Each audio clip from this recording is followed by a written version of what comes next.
我是龙，我是越南人，欢迎你们来 this event. That is the best of my Chinese. So, if I ask you a question about what will you doing in this evening of June 4th, 2011, I bet many of you here and many members of the audience online will say you will lighting up your candles and your phones in Hong Kong, in Taiwan, in the United States, to commemorate the victims of the Tiananmen massacre. I was having the same experience. That night, I was thinking about the victims of the Tiananmen massacre for one particular reason. I was preparing myself for the first protest ever in my life. The next day, I went to an anti-China protest in front of the Chinese embassy in Hanoi. And that was an extremely unusual thing to do in Vietnam back 2011. And in the eyes of almost all the common people in Vietnam back then, the reason you go to a protest, it is you are crazy, no other reason. Yet I met a lot, hundreds of people like me in that protest. People who were not only frustrated about the Chinese government's attacks on Vietnam soil and sea, but also they were frustrated about the authoritarian regime in Vietnam. And by that, we started an entirely new civil society movement in Vietnam. That letter would have a major impact in the human rights situation in Vietnam.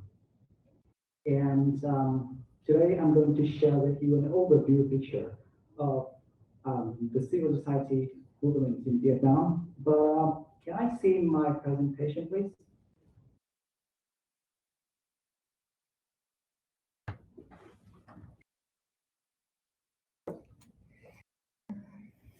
Just a second, we'll have someone to handle this.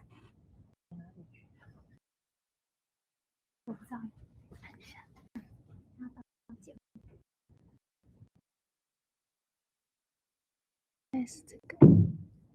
Actually, I can say more in Chinese. There's a link. I gave you a link. 我是给君威一个 link 的，应该在 Slack 里头有那个，能够开那个 Slack 吗？等我一下，还是我去叫微微回来？我不知道他突然跑出去，然后又不跟人家讲。要等到他来简报。是对 the link for 简报。你要出去的话，你一定要找一个人交代，因为大家突然就没人，然后他刚刚好就要那他的。对，我给你一条 link， 你记得吗？对 ，Canva。I've been here for 5 years. I'm studying at National Chiu University. Khumta. I hope to graduate. How do you like it? You enjoying studying? I love it. And the more I study about, I'm actually studying about Taiwan's democratization. Right. And the more I learn about Taiwan, I thought it very interesting. And that Vietnam is very similar to Taiwan 50 years ago, under the martial era. And there are a lot of things to learn from Taiwan and lessons that are very applicable to Vietnam. We have a lot of common. Right. Yeah. Exactly. Yeah. Oh. Okay, here we are. Yeah, there you go. Can we move to that's me in 2011. So Vietnam in a glance. As you can see, we are not far away from each other. Only 3 hours flying from Taiwan to Vietnam. We are much bigger than Taiwan not this one. Not this one, yes. We are much bigger than Taiwan in terms of land and population. But GDP per capita is much smaller than Taiwan. And we gained independence in 1945 from the Japanese. So Taiwan and Vietnam share the same experience with colonialism. And after that, we went to 3 bloody wars with France, America, and China. And the last battles we fought were in 1980s with China along the border. Sorry, I would like to like. Okay. Yeah. Yeah. Next one, please.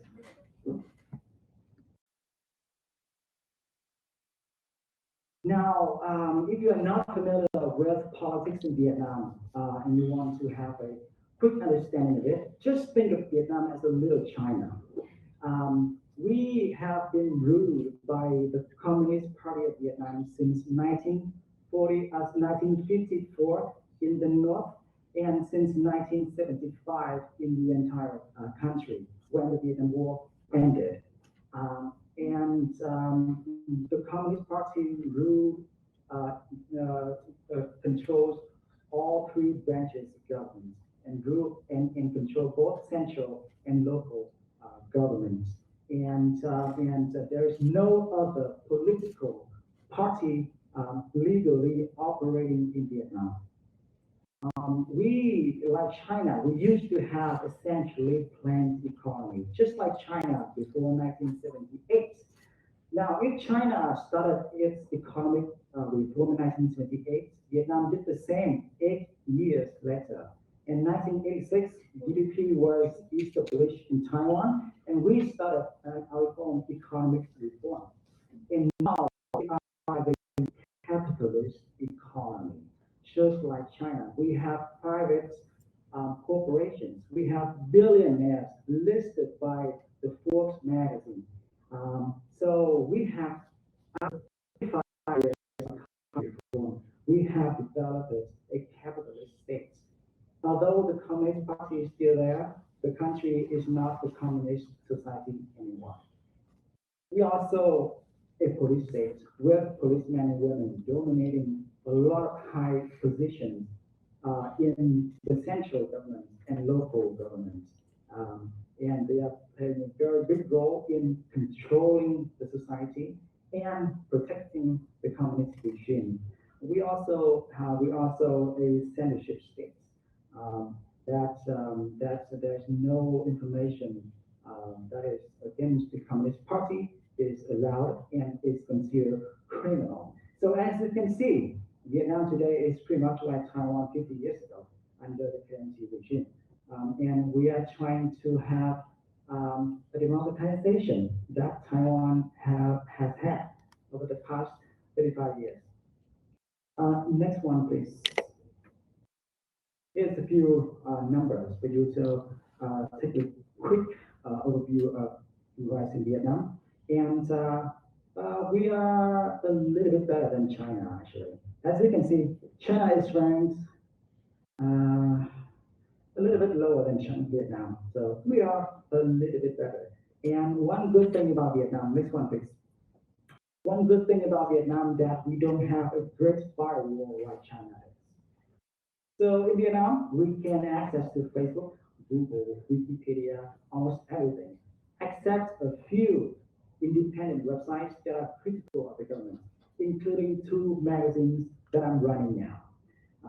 And another good thing that we don't have genocide crimes in Vietnam like China is committing in Xinjiang and many other places. Next one, please. Now, talking about civil society in Vietnam, a healthy society is composed of 3 pillars, right? State, market, and civil society.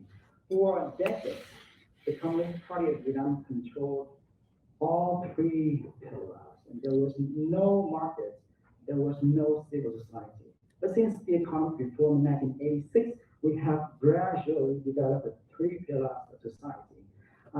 And the overview of civil society is that it is pretty much controlled by a political organization, a giant, massive political organization called Fatherland Front, which is an arm of the Communist Party to control civil society.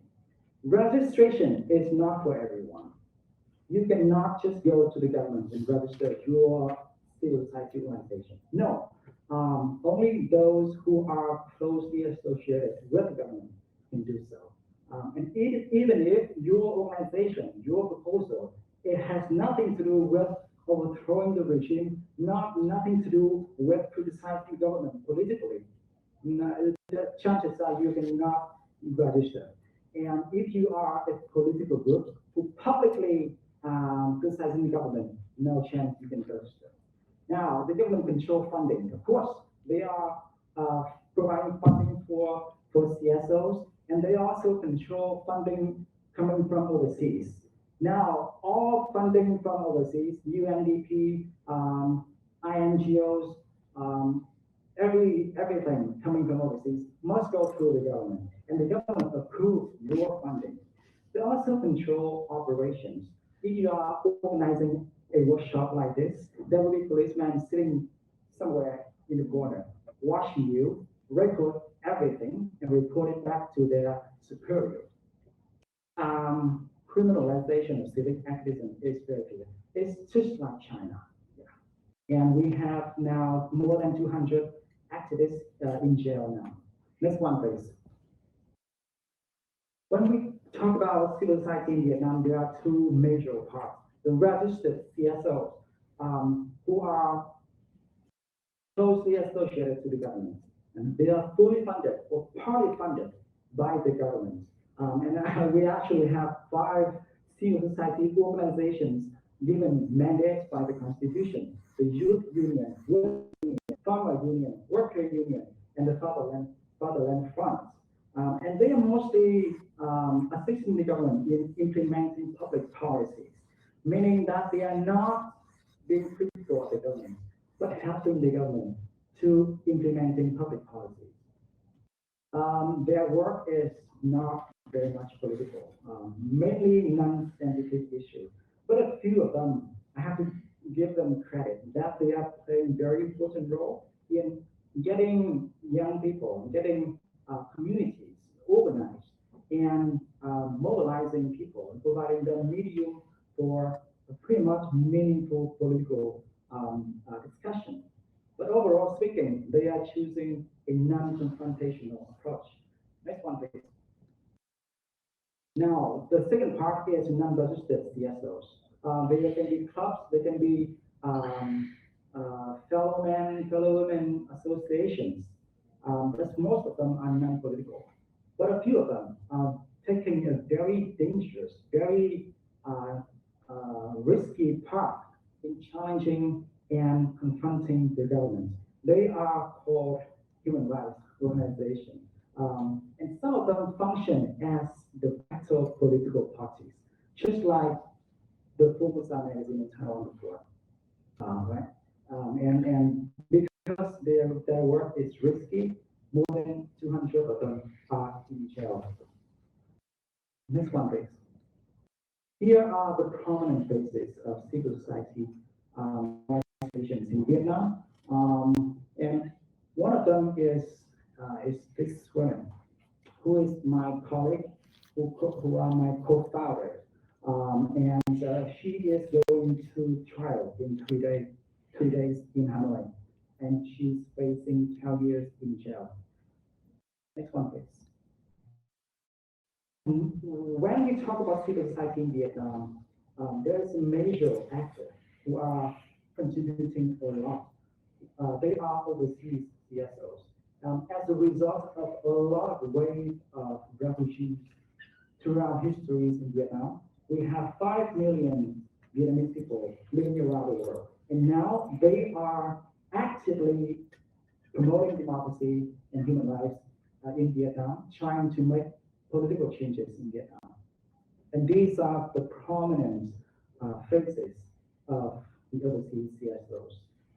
And you can see one of them was actually awarded by the Taiwan Foundation for Democracy. And this is my teacher and Dr. Yeah. Next one, please. The China factor is very interesting in Vietnam because nationalism, anti-China nationalism, runs deeply and overwhelmingly in Vietnam. And we can say that we have taken advantage of the anti-China sentiment in Vietnam to mobilize people and get involved in political participation. And I myself started my activism and I became an activist during an anti-China movement. On the surface, you see a nationalistic movement, but deep down inside, those who participate in those movements are actually very critical of the government. They are actually democracy advocates, and they took advantage of a nationalist movement to build up their political organizations and civil society organizations. Next one, please.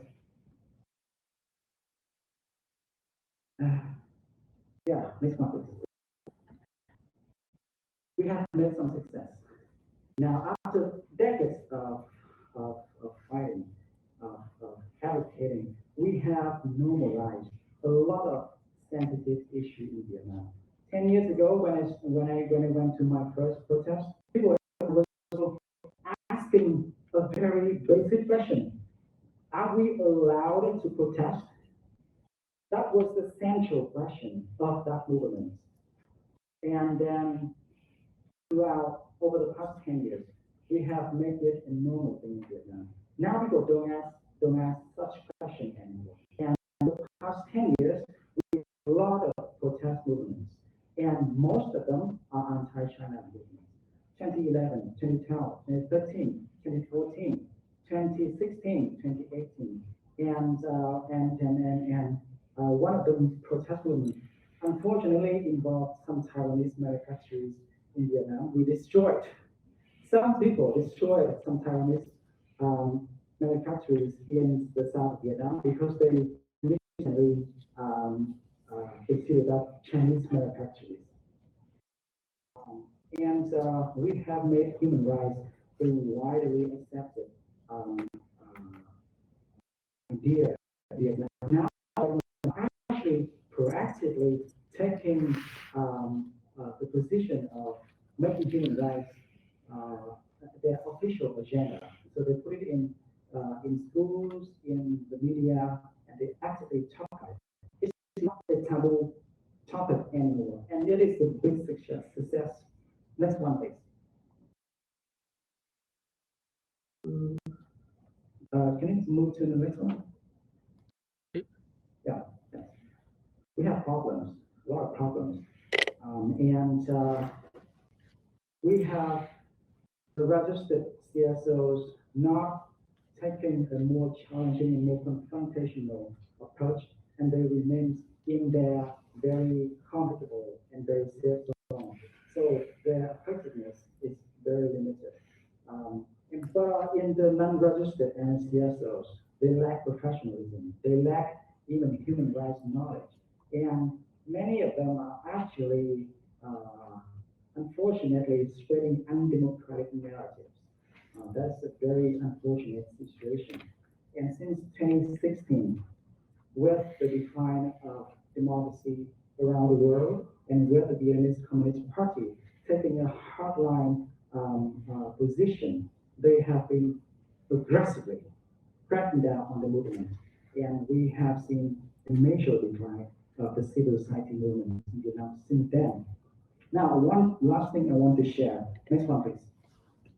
That is in that not very bright picture of civil society movement. We have seen Taiwan as a hope, and we have seen Taiwan as an example that we can learn from, and that provides our hope. In Vietnam, Taiwan has a very good reputation, very good and very positive reputation. And those who want to make Vietnam a wealthy country, they find answer in Taiwan. Those who want Vietnam to be a democratic country, they find answer in Taiwan. And Taiwan as a neighboring country, next to China, a Confucius society, a small country, and used to be a very poor country, becoming a both democratic and wealthy country. That is one of the best examples we can find to motivate ourselves and to inspire people to fight for democracy. In the rise of China's authoritarianism, Taiwan is the beacon of democracy that we are looking for. But Taiwan can do much more than that, more than a source of inspiration. Taiwan, I know that a lot of Taiwanese organizations are reaching out to the world to help people in China, in Southeast Asia, and many places in the world. But Taiwan can be much more effective in promoting democracy in the region by becoming a regional hub for international NGOs. And I think that Taiwan is having a gold opportunity to become that hub. And by doing so, both Taiwan and the region will benefit greatly from, and we can together actively promoting democracy and taking back our societies from authoritarian rules. That is my presentation. 谢谢你。